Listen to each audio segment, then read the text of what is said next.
زعفران بہت اچھی چیز ہے. زعفران کے بہت سارے فائدے ہیں. سرکولیشن کو امپروو کرتی ہے, کارڈیاک ٹونک ہے, ہارٹ کے لیے اچھی ہے, مفرح قلب اس کو یونانی میں بولتے ہیں کہ تھوڑے سے فرحت ملتی ہے اس کو.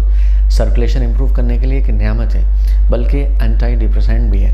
بہت سے لوگوں کو جن کو ڈپریشن ہوتا ہے ان کو زعفران کا استعمال کر رہے ہیں, بہت فائدہ ان کو ہوتا ہے.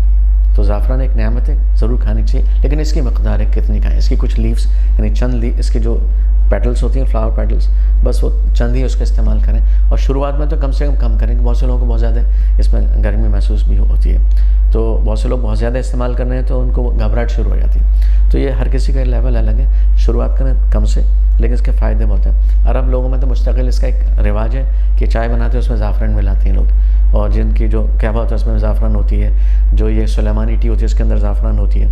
تو اس کے بہت سارے فائدے ہیں. اور ڈپریشن کے لیے اس کے بہت اچھی اس کی اسٹڈیز آ رہی ہیں کہ جو لوگ تھوڑے سے ڈپریشن سے مراد لو فیلنگ رہتی ہے نا, کسی کی ڈپریشن کوئی مرض نہیں, میں خیر یہ تو نہیں کہہ سکتا مرض نہیں ہے.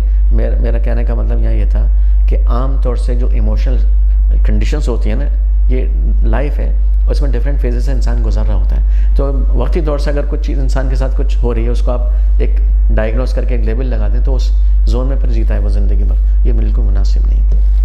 تو بہرحال کوئی کلینکل ڈپریشن کسی کو ہو سکتا ہے, ایک الگ بات ہے.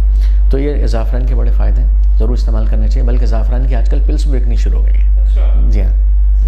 تو اس کا بیسٹ وے کیا ہے اس کو استعمال کرنے کا, زیادہ فائدہ حاصل کرنے کے لیے؟ جو انسان کو کنوینئنٹ ہو, سلیمانی چائے بنا کے پی لے, ورنہ تو دودھ میں ملا کے بہترین ہے. دودھ میں ملائیں, تھوڑی زعفران ملا لیں, بہت سے لوگ ہلدی بھی ملا رہے ہوتے ہیں.